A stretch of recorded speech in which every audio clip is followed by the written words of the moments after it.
ಏನು ಒಂದು ಹೂವನ್ನು ಕುರಿತು ಚಿತ್ರ ಮಾಡೋದಾ, ಏನಿದೆ ಅದರಲ್ಲಿ ಅಷ್ಟೊಂದು ಅಂತೆಲ್ಲ ಖಂಡಿತ ಕೇಳ್ತಾರೆ. ಅದಕ್ಕೋಸ್ಕರವಾಗಿ ನಾನು ಪ್ರಾಸ್ತಾವಿಕವಾಗಿ ಪ್ರಾರಂಭದ ಸಂದರ್ಭದಲ್ಲಿ ಒಂದೆರಡು ಮಾತನ್ನು ಹೇಳ್ತಾ ಇದ್ದೇನೆ. ಈ ಕಮಲ ಪುಷ್ಪ ತುಂಬ ವಿಶೇಷವಾಗಿರುವಂಥದ್ದು. ಈಗ ನೋಡಿ, ನಮ್ಮ ಪ್ರಕೃತಿನಲ್ಲಿ ಎರಡು, ಹೂವು ಹಕ್ಕಿ, ಈ ಜಗತ್ತನ್ನೇ ಸುಂದರಗೊಳಿಸಿರುವಂಥ ಎರಡು ವಸ್ತುಗಳು, ಎಲ್ಲರಿಗೂ ಕೂಡ ಸಂತೋಷವನ್ನು ಕೊಡುವಂಥದ್ದು. ಅದರಲ್ಲಿ ಹೂವುಗಳಂತೂ ಆಹ್ಲಾದತೆಯನ್ನು ಉಂಟು ಮಾಡುವಂಥದ್ದು, ಅದರ ಪರಿಮಳದಿಂದ, ಅದರ ಒಂದು ದೃಷ್ಟಿಯಿಂದ, ಅದರ ಸೊಗಸಿನಿಂದ ಎಷ್ಟು ಕೋಮಲವಾಗಿರುವಂಥದ್ದು. ನಮ್ಮ ಜೀವನನೇ ಪಾವನವಾಗುತ್ತೆ, ಸಾರ್ಥಕವಾಗುತ್ತೆ ಪುಷ್ಪಗಳೊಡನೆ ಇದ್ದರೆ ಅನ್ನೋಷ್ಟು ಮಟ್ಟಿಗೆ. ಹಾಗೆ ಸಹಸ್ರಾರು ಪುಷ್ಪಗಳಿರುವಾಗ, ಪ್ರಾಚೀನ ಕಾಲದಿಂದ ಇವತ್ತಿನವರೆಗೂ ಹೊಸ ಹೊಸ ಪುಷ್ಪಗಳ ಆವಿರ್ಭಾವ ಆಗ್ತಾ ಇರುವಾಗ ಈ ಕಮಲದ್ದೇನು ವಿಶೇಷ ಅಂತ ಸಹಜವಾಗಿ ಪ್ರಶ್ನೆ ಕೇಳ್ತೀವಿ. ಅದಕ್ಕೋಸ್ಕರವಾಗಿ ಒಂದೆರಡು ಮಾತುಗಳನ್ನು ಹೇಳ್ತಾ ಇದ್ದೀನಿ. ಈಗ ನೋಡಿ, ನಮ್ಮ ದೇಶದಲ್ಲಿ ಒಂದು ವಿಶೇಷ ಸ್ಥಾನ ಇದೆ ಈ ಕಮಲ ಪುಷ್ಪಕ್ಕೆ. ಹಾಗೆ ನೋಡಿದ್ರೆ very few flowers have influenced civilisations and they have created N imprint on great civilisations. ಅದರಲ್ಲಿ ಕಮಲವೂ ಒಂದು. 7 flowers ಅಂತ ಒಂದು ಪುಸ್ತಕ ಸಿಕ್ತು ನನಗೆ. ಇದರಲ್ಲಿ ಅವರು 7 ಪುಷ್ಪಗಳನ್ನು ಹೇಳ್ತಾರೆ, ಅದರಲ್ಲಿ ಕಮಲ ಒಂದು. ಈಜಿಪ್ಷಿಯನ್ ಸಿವಿಲೈಸೇಷನಲ್ಲಿ ಈ ನೀಲಕಮಲ, ನೈಲ್ ನದಿ ತೀರದಲ್ಲಿ ಬೆಳೆಯುವಂಥ ನೀಲಕಮಲ ಒಂದು ವಿಶೇಷವಂತೆ.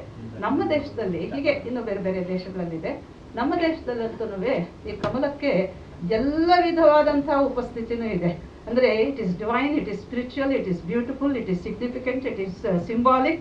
ಏನು ಹೇಳ್ತೀರಾ ಇದರ ಬಗ್ಗೆ? ಒಂದೆರಡು ಅದಕ್ಕೆ ಸೂಚಕವಾಗಿ ಹೇಳ್ಬೋದು. ಈಗ ನೋಡಿ, ಸೃಷ್ಟಿ ಆರಂಭ ಆಗೋದು ಬ್ರಹ್ಮನಿಂದ ಅಂತ ಹೇಳ್ತೀವಿ ನಾವು. ಆ ಬ್ರಹ್ಮನೇ ಸರಸಿಜಾಸನ, ಪದ್ಮನಾಭ ಅದರಲ್ಲಿ ಕೂತಿರುವಂಥ ತಿರುವನಂತಪುರದಲ್ಲಿ ಪದ್ಮನಾಭ ಟೆಂಪಲ್ ಇದೆ. ಅಂದರೆ ಸೃಷ್ಟಿಕರ್ತನ ಆಸನವೇ ಸರಸಿ ಅಂತ, ಅಂದರೆ ಸರಸಿಜಾಸನ, ಕಮಲಾಸನ ಅಂತ. ಅಲ್ಲಿಂದ ಆರಂಭವಾಗಿ ಇವತ್ತು ನಾವು ಸಿನಿಮಾ ಮಾಡ್ತಿದ್ದೀವಲ್ಲ, ಈ ಸಿನಿಮಾದ ಬೆಸ್ಟ್ ಅವಾರ್ಡ್ಸ್ ಏನು ಹೇಳಿ? ಗೋಲ್ಡನ್ ಲೋಟಸ್ ಅಲ್ವೇ? ಇಲ್ಲಿವರೆಗೂ, ಅಲ್ಲಿಂದ ಹಿಡಿದು ಇವತ್ತಿನವರೆಗೂ ಈ ಕಮಲದ ಪ್ರೆಸೆನ್ಸ್ ಅನ್ನ, ಇದರ ಉಪಸ್ಥಿತಿಯನ್ನ, ಇದರ ವಿಶೇಷ ಸ್ಥಾನವನ್ನ ಎಷ್ಟು ಚೆನ್ನಾಗಿ ಉಳಿಸ್ಕೊಂಡ್ ಬಂದ್ಬಿಟ್ಟಿದ್ದಾರೆ ನೋಡಿ. ಅದು ಒಂದು. ಆದ್ದರಿಂದ ಅದರ ಜೊತೆಗೆ ಈ ಸಿವಿಲಿಯನ್ ಅವಾರ್ಡ್ಸ್ ಇದೆಯಲ್ಲ, ಇದನ್ನ ನೋಡಿ, ಪದ್ಮ, ಪದ್ಮಭೂಷಣ, ಪದ್ಮಶ್ರೀ, ಪದ್ಮಭೂಷಣ, ಪದ್ಮವಿಭೂಷಣ, ಇದೆಲ್ಲವೂ ಕೂಡ ಕಮಲವೇ. ನನಗೆ ಬಹಳ ಆಶ್ಚರ್ಯ ಆಯಿತು. ನಾನು ಇದರ ಬಗ್ಗೆ, ನಾನು ಸಂಸ್ಕೃತದ ವಿದ್ಯಾರ್ಥಿ, ಭಾಷೆಗಳನ್ನ ಸ್ವಲ್ಪ ಆಸಕ್ತಿಯಿಂದ ನೋಡ್ತಾ ಇರ್ತೇನೆ. ಇದು ನನಗೆ ಬಹಳ ಕುತೂಹಲಕರವಾಗಿ ಕಾಣ್ತು. ಅಲ್ಲಿಂದ ಹಿಡಿದು ಇಲ್ಲಿವರೆಗೂ ಇದನ್ನ ನಮ್ಮ ದೇಶದಲ್ಲಿ, ನಮ್ಮ ಸಂಸ್ಕೃತಿಯಲ್ಲಿ, ನಮ್ಮ ಸಭ್ಯತೆಯಲ್ಲಿ, ನಮ್ಮ ಈ ಸಹಸ್ರಾರು ವರ್ಷಗಳ ಪಯಣದಲ್ಲಿ ಇಷ್ಟು ಚೆನ್ನಾಗಿ ಉಪಯೋಗಿಸ್ಕೊಂಡಿದ್ದಾರಲ್ಲ, ಏನಿರ್ಬೋದು ಇದರ ಮುಖ್ಯತೆ, ಪ್ರಾಮುಖ್ಯ ಏನಿರ್ಬೋದು ಅಂತ ಸ್ವಲ್ಪ ನಾನು ಆಲೋಚನೆ ಮಾಡಕ್ಕೆ ಹೊರದಾಗ ತುಂಬಾ ವಿಷಯಗಳು ಹೊರಗೆ ಬಂತು. ತಂತ್ರ, ಮಂತ್ರ, ಸಾಹಿತ್ಯ, ಸಂಗೀತ, ನೃತ್ಯ, ಕಲೆ, ಯಾವುದು ಬೇಕು ನಿಮಗೆ, ಆಯುರ್ವೇದ, ಪ್ರತಿಯೊಂದರಲ್ಲೂ ಕೂಡ ಕಮಲ ಪುಷ್ಪದ ಉಪಸ್ಥಿತಿ ಇದೆ.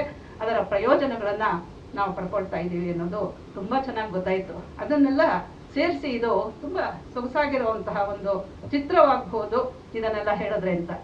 ಅದಕ್ಕೋಸ್ಕರವಾಗಿ ಚಿತ್ರ ಮಾಡೋದಕ್ಕೆ ಹೊರಟಿದ್ದು. ಆದರೆ ಚಿತ್ರ ಸುಮ್ಮನೆ ಆಗೋದಿಲ್ಲ, ಬರೀ ಮಾಹಿತಿ ಕೊಟ್ಟರೆ ಚಿತ್ರ ಆಗೋದಿಲ್ಲ. ಸಿನಿಮಾ ನೋಡಿರೋರು ನಿಮ್ಗೆಲ್ಲರಿಗೂ ಗೊತ್ತು. ಅದನ್ನು ಸುಂದರವಾದಂಥ ಕಥೆಯಾಗಿ ಹೇಗೆ ಹೆಣಿಬೇಕು ಅನ್ನೋದಕ್ಕೆ ನಾನು ಸುಚೀಂದ್ರ ಪ್ರಸಾದನ್ ಅವರನ್ನ ಸಹಾಯ ತಗೊಂಡೆ.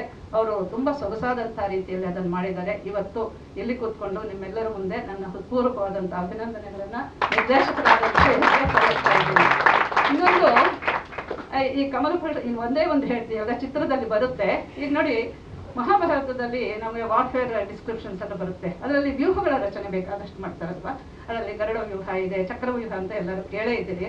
ಪದ್ಮವ್ಯೂಹ ಅಂತಿದೆ. ನೀವು ಯೋಗ ತಗೊಳ್ಳಿ, ನಾನು ತಂತ್ರ, ಮಂತ್ರ, ಯೋಗ ಅಂತೆಲ್ಲ ಹೇಳಿದ್ನಲ್ಲ, ಅದಕ್ಕೆ I am just illustrating my mentioning of points. ಏನಂತ ಹೇಳಿದ್ರೆ, ಈ ಇದರಲ್ಲಿ ಎತ್ತುಕೊಳ್ತಾನೆ ಯೋಗದಲ್ಲಿ ಪದ್ಮಾಸನ ಅಂತ ಹಾಕ್ತಾರೆ. ಸ್ಥಿರಂ ಸುಖಂ ಆಸನಂ ಅಂತ ಹೇಳ್ತಾರೆ. ಪದ್ಮಾಸನ ಒಂದು ಸ್ಥಿರವಾದ್ರೆ ಮಿಕ್ಕ ಎಲ್ಲ ಯೋಗಾಸನಗಳು ಸುಲಭ ಅನ್ನೋ ರೀತಿಯಲ್ಲಿ ಹೇಳ್ತಾರೆ. ಹೀಗೆ ಯಾವುದೇ ತಗೊಳ್ಳಿ, ಎಲ್ಲವೂ ಕೂಡ ಅದು ದೇಹಕ್ಕೆ, ನಮ್ಮ ಮನಸ್ಸಿಗೆ ಉಪಯೋಗವಾಗುವಂಥ, ಸ್ವಾಸ್ಥ್ಯವನ್ನು ನೀಡುವಂಥ ಎಲ್ಲದಲ್ಲೂ ಕೂಡ ಪದ್ಮದ ಸಂಬಂಧ ಇದೆ ಅನ್ನೋದು. ಇನ್ನು ಎಲ್ಲದಕ್ಕಿಂತ ಹೆಚ್ಚಾಗಿ ನನ್ನ ಮನಸ್ಸನ್ನು ಆಕರ್ಷಿಸಿದ್ದು ಅಂತ ಹೇಳಿದ್ರೆ 1857 ವಾರ್ ಎಲ್ಲರಿಗೂ ಗೊತ್ತಿದೆ ಅಲ್ವಾ. It is described us the first independence war ಅಂತ.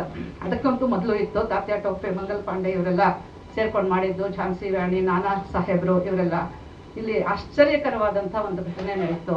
ಬಹುಶಃ ಜಗತ್ತಿನಲ್ಲಿ ಎಲ್ಲೂ ಇರೋದಿಲ್ಲ. ಏನು ಅಂತ ಹೇಳಿದ್ರೆ, ಅವತ್ತಿನ ಕಾಲಕ್ಕೆ ಈಸ್ಟ್ ಇಂಡಿಯಾ ಕಂಪನಿ ನಮ್ಮಲ್ಲಿ ಇತ್ತಲ್ಲ, East India company under the East India after Sirajuddin ಇದು ಆದಮೇಲೆ, ಕ್ಲಾಸಿಕ್ ಅದನ್ನು ಆದಮೇಲೆ ಮರಾಠರ ಕೈಯಲ್ಲಿ ಸಾಕಷ್ಟು ಶಕ್ತಿ ಇದ್ದರೂ ಕೂಡ ಬ್ರಿಟಿಷರು ತಗೊಂಡ್ಬಿಟ್ರು.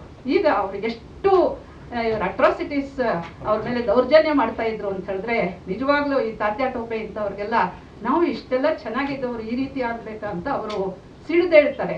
ಆ ಸಂದರ್ಭದಲ್ಲಿ ಇಡೀ ಸೈನ್ಯ ಬ್ರಿಟಿಷರ ಕೈಯಲ್ಲಿತ್ತು. ಇವರು ಸಿಡಿದೆದ್ದು ಏನು ಮಾಡೋದು? ಕೋಪ ಬಂದರೆ ಮೈ ಪರ್ಚ್ಕೊಳಕ್ಕಾಗತ್ತಾ?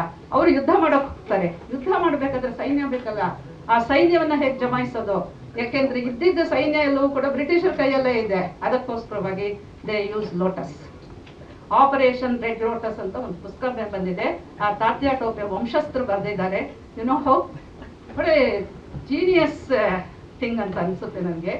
ಅವರು ಈ ಬೆಟಾಲಿಯನ್ಗಳಿಗೆ 20 ಜನ 30 ಜನ ಕವಾಯತರು ಮಾಡಿಸ್ತಾ ಇರ್ತಾರಲ್ಲ, ಅಲ್ಲಿಗೆ ಒಂದು ಅಲಾಂಗ್ ವಿತ್ ಸ್ಟಾಕ್ ಅಂದರೆ ದಂಟಿನ ಸಮೇತ ಕಮಲ ಪುಷ್ಪಗಳನ್ನು ಕಳಿಸೋದು. ಅವರು ಮಾಡ್ತಾ ಇರೋವಾಗ ಫಸ್ಟ್ ಇರೋನ ಹತ್ರ ಕೈಯಲ್ಲಿ ಹೇಳೋದು. ಅಲ್ಲಿ ಇರೋರೆಲ್ಲ ಇವರೇ, ಯಾರು ಇಂಡಿಯನ್ಸೇ, ಭಾರತೀಯರೇ. ಅವ್ರ ಕೈ ಕಿವಿಯಲ್ಲಿ ಹೇಳೋದು, ನೋಡಪ್ಪ ಇದರಲ್ಲಿ ಪುಷ್ಪ ತಗೋ, ದಂಟನ್ನು ಪಾಸ್ ಮಾಡು ಅಂತ ಹೇಳ್ಬಿಟ್ಟು ಕೊಡ್ತಾರೆ. ಆವಾಗ ಎಲ್ಲದನ್ನೂ ಅವರು ತಗೊಳ್ತಾರೆ. ಅದರ ಅರ್ಥ ಏನು ಅಂತ ಹೇಳಿದ್ರೆ, ಯಾರ್ಯಾರು ಪುಷ್ಪನ ದಂಟಿಂದ ತಗೊಳ್ತಾರೋ ಅವರು ಈ ಯುದ್ಧದಲ್ಲಿ, ಭಾರತೀಯರು ಬ್ರಿಟಿಷರ ಮೇಲೆ ಮಾಡ್ತಾ ಇರುವಂಥ ಯುದ್ಧದಲ್ಲಿ ಭಾಗಿಯಾಗ್ತಾರೆ ಅಂತ ಸಂದೇಶವನ್ನು ಕೊಡ್ತಾ ಇದ್ದಾರೆ. ಆ ರೀತಿಯಲ್ಲಿ ಆಪರೇಷನ್ ರೆಡ್ ಲೋಟಸ್. ಅದಕ್ಕೂ ಲೋಟಸ್ ಏನಾ? See, lotus is a flower, it is a delicate flower, it's a beautiful flower, it's a divine flower, it's spiritual significance. ಆದರೆ ಯುದ್ಧಕ್ಕೂ ಕೂಡ ಅದೇ ಬೇಕಾಯ್ತಾ? This is something which impacted me a lot ಅಂತ ಹೇಳ್ಬೋದು. ಅದರಿಂದ ತಗೊಂಡು ಕೂಡ ನಾವು ಮಾಡಿದ್ದೀವಿ. ಸೊ ಈ ಅಂಶವನ್ನು ಕೂಡ ನಮ್ಮ ಚಿತ್ರದಲ್ಲಿ ಅಳವಡಿಸ್ಕೊಂಡಿದ್ದೀವಿ. ಹೀಗೆ ಎಲ್ಲಿಂದ ಹೇಳಿದ್ರು ನಾವು ಅದರಲ್ಲಿ ಬರುತ್ತೆ, ರಣಾಂಗಣದಿಂದ ಕ್ರೀಡಾಂಗಣದವರೆಗೆ ಎಲ್ಲಿ ನೋಡಿದ್ರು ಕೂಡ ನಿಮಗೆ ಕಮಲದ ಅದು ನಾವು ಗಣಿಸೇ ಇಲ್ಲ ಸರ್. ನೋಡಿ, ನೀವು ಹೇಳ್ತಾ ಇದ್ದೀರಿ. Actually I started so actually ಅದು BJP ಬಂದಿದೆ ಯಾವಾಗ್ರಿ? 84. ಇದಿರೋದು ಸಾವಿರಾರು ವರ್ಷಗಳಿಂದ. ಸೊ ಇಟ್ ಈಸ್ ನಾಟ್ ಸಿನಿಮಾದ ಹೇಳಿ ನೀವು BJP ಯಾಕೆ ಅದನ್ನೇ ಸ್ವರ್ಣ ಕಮಲ, ರಜತ ಕಮಲಗಳನ್ನೇ ಕೊಡ್ತೀರಿ. ಅಲ್ಲಿಂದ ಬ್ರಹ್ಮನಿಂದ ಹಿಡಿದು, ಸೃಷ್ಟಿಕರ್ತನಿಂದ ಹಿಡಿದು ಇವತ್ತು ಸಿನಿಮಾ ಅವಾರ್ಡ್ಗಳವರೆಗೆ ನಮಗೆ ಕಮಲನೇ ಬೇಕಾಯ್ತಲ್ಲ ಅನ್ನೋದು ತುಂಬ ಆಶ್ಚರ್ಯಕರವಾಗಿ ಕಂಡು, ತುಂಬ ಕುತೂಹಲ ಮೂಡಿ, ನಾನು ಅದರ ಬಗ್ಗೆ ಸಾಕಷ್ಟು ಸಂಶೋಧನೆ ಮಾಡಿ ಎಲ್ಲ ಹುಡುಕಿ ವಿಷಯಗಳನ್ನೆಲ್ಲ ಸಂಗ್ರಹಿಸಿ, ಆಯುರ್ವೇದದಲ್ಲಂತೂ ನೀವು ನೋಡಬೇಕು ಕಮಲದ ಔಷಧಿಗಳು ಎಷ್ಟು ಅದ್ಭುತವಾಗಿದೆ ಅಂತ. ಹೀಗೆ ಇದನ್ನ ಚಿತ್ರ ಮಾಡೋದು ಅಷ್ಟು ಸುಲಭ ಅಲ್ಲ, ಮಾಹಿತಿ ಕಲೆ ಹಾಕ್ಬೋದು. ಆದರೆ ಅದನ್ನ ಆಕರ್ಷಕವಾದಂತಹ ಸಿನಿಮಾ ಮೀಡಿಯಂ ಅಲ್ಲಿ ತರೋದು ಕಷ್ಟದ ಕೆಲಸ. ನಾನು ಸಿನಿಮಾದವಳಲ್ಲ, I am a scholar, professor. Of course ಈಗಲೂ ಪ್ರೊಫೆಸರ್ ಗಿರಿ ಮಾಡ್ತಾ ಇರ್ತೀನಿ. ಆದರೆ ಸಿನಿಮಾ ಮಾಡಬೇಕಾದ್ರೆ ಯಾರು ಅಂತ ಕೇಳಿದಾಗ ನನಗೆ ಸುಚೇಂದ್ರ ಪ್ರಸಾದ್ ಅವರು ಅವರ ಸಮ್ಮತಿಯನ್ನು ಕೊಟ್ಟರು. ಅದರ ಜೊತೆಗೆ ಪ್ರೋತ್ಸಾಹವನ್ನು ನೀಡಿ ಇದನ್ನು ಮಾಡೋಣ ಅಂತ ತುಂಬ ಪ್ರಯತ್ನ ಪಟ್ಟು ಮನಸ್ಸು ಅವರ ಎಲ್ಲವನ್ನೂ ಹಾಕಿದ್ದಾರೆ ಇದಕ್ಕೆ ಅಂತ. Really I am very very grateful to Suchendra. ಯಾಕೆಂತ ಹೇಳಿದ್ರೆ, conceiving ideas is quite easy in the sense, ನಮ್ಗೇನೋ ಒಂದು ಪ್ಯಾಷನ್ ಇದ್ರೆ ಯಾವುದಾದ್ರೂ ಅದ್ರ ಬಗ್ಗೆ ಬೇಕಾದಷ್ಟು ಅಧ್ಯಯನ ಮಾಡಿ ನಾವು ತಲೆಗಳಿಗೆ ಹಾಕೋಬಹುದು.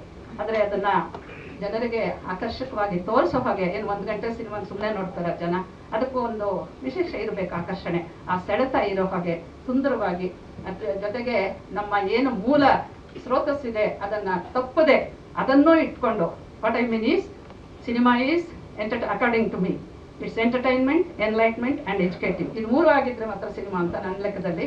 ಇದು 3 ಇರಬೇಕು. ಒಂದು ಸಂದೇಶ ಕೊಡಬೇಕು. ಸುಮ್ಮನೆ 3 ಅವರ್ಸ್ ಕೂತ್ಕೊಂಡು ಸಿನಿಮಾ ಹಾಲಲ್ಲಿ ಟೈಮ್ ವೇಸ್ಟ್ ಮಾಡಬಾರ್ದು. ನಾವು ಇಂಥ ಒಂದು ಸಿನಿಮಾನ ಮಾಡಿದ್ದು ಮಾಡ್ತಾ ಇರೋದು ತುಂಬ ಕಷ್ಟದ ಕೆಲಸ.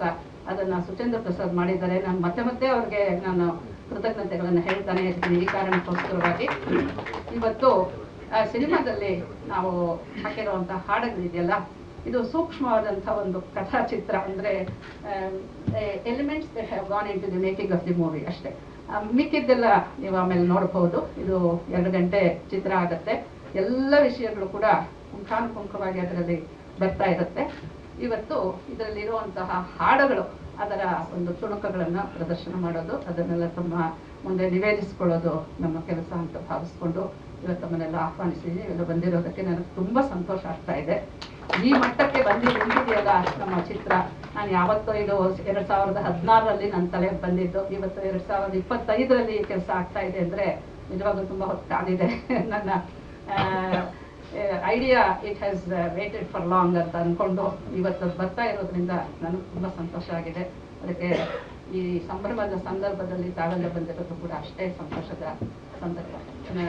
ನಿಮಗೆಲ್ಲರಿಗೂ ಸ್ವಾಗತವನ್ನು ಮತ್ತೊಮ್ಮೆ ಹೇಳ್ತಾ ಇವೆಲ್ಲ ಬಂದಿರೋದಕ್ಕೋಸ್ಕರವಾಗಿ ಕೃತಜ್ಞತೆಯನ್ನು ಸೂಚಿಸ್ತಾ ಸುಚೇಂದ್ರ ಪ್ರಸಾದ್ ಒಂದೆರಡು ಮಾತನ್ನು ಹೇಳ್ಬೋದು ಅಂತ ಕೇಳೋಣ. ಸ್ವಾದಿಷ್ಟತೆಯ ಸ್ವಾದ, ತಾಜಾತನದ ಆಹ್ಲಾದ, ಉತ್ತಮ ಆರೋಗ್ಯ ಮತ್ತು ಹೆಚ್ಚಿನ ರೋಗ ನಿರೋಧಕ ಶಕ್ತಿಯ ವೃದ್ಧಿಗೆ ಈಗ ನಿಮಗೆ ಸಿಗುತ್ತಿದೆ ಉತ್ತಮ ಗುಣಮಟ್ಟದ ಪೌಷ್ಟಿಕಾಂಶ. Shri Vaidik millet health mix. ಇದು ಸಿರಿಧಾನ್ಯಗಳ ಸಂಪತ್ತು.